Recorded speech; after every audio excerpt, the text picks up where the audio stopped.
ఖరీదైన రెస్టారెంట్ అయినా, రోడ్డు పక్కన బండైనా టేస్ట్ ముఖ్యం గాదు, అక్కడ వాడే కత్తులు ముఖ్యం అంటోంది ఎఫ్ఎస్ఎస్ఏఐ. అవును, మీరు విన్నది నిజమే. మనం తినే ప్లేట్‌లో తుప్పు, బ్యాక్టీరియా వచ్చేస్తోంది. దీనిపై దేశవ్యాప్తంగా ఫుడ్ సేఫ్టీ అధికారులు రంగంలోకి దిగారు. మనం బయట తినే ఆహారం ఎంతవరకు సురక్షితం? కేవలం నాణ్యమైన పదార్థాలు వాడితే సరిపోతుందా అంటే, అస్సలు సరిపోదంటోంది భారత ఆహార భద్రతా ప్రమాణాల సంస్థ.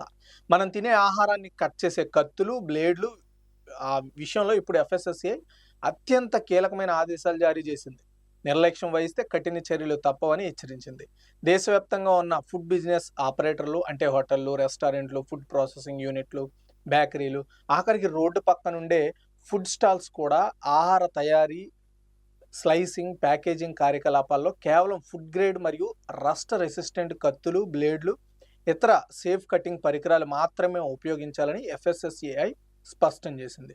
ఎందుకంటే కొన్ని ఆహార సంస్థలు తుప్పుపట్టిన, పగుళ్ళున్న, రంగు ఊడిపోయిన లేదా పూర్తిగా దెబ్బతిన్న కత్తులను వాడుతున్నట్లుగా ఎఫ్ఎస్ఎస్ఏఐ దృష్టికొచ్చింది.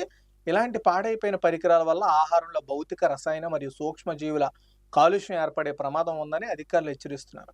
అంటే ఆ తుప్పు లేదా బ్యాక్టీరియా మనం తినే ఫుడ్లోకి చేరి మన ఆరోగ్యాన్ని తీవ్రంగా పాడు చేస్తుంది.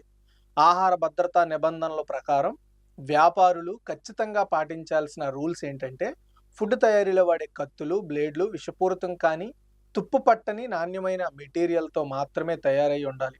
కత్తులు, బ్లేడ్లు ఎప్పుడూ పరిశుభ్రంగా ఉండేలా చూసుకోవడంతో పాటు వాటిపై తుప్పు, పగుళ్ళు, విరిగిన భాగాలు లేకుండా చూసుకోవాలి. వీటన్నింటినీ క్రమం తప్పకుండా శుభ్రపరచడం, శానిటైజేషన్ చేయడం, అవసరమైన చోట ఖచ్చితంగా స్టెరిలైజేషన్ కూడా చేపట్టడం తప్పనిసరి. మరి ఈ రూల్స్ పాటించకపోతే ఏమవుతుంది?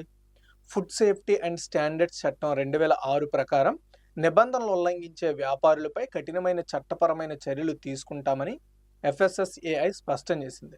అంతేకాదు అన్ని రాష్ట్రాలు, కేంద్రపాలిత ప్రాంతాల ఫుడ్ సేఫ్టీ కమిషనర్లు, ప్రాంతీయ డైరెక్టర్లు క్షేత్రస్థాయిలో తనిఖీలు చేపట్టేటప్పుడు హోటళ్లలో వాడుతున్న కత్తులు, బ్లేడ్లపై ప్రత్యేక నిఘా పెట్టాలని ఆదేశాలు జారీ అయ్యాయి.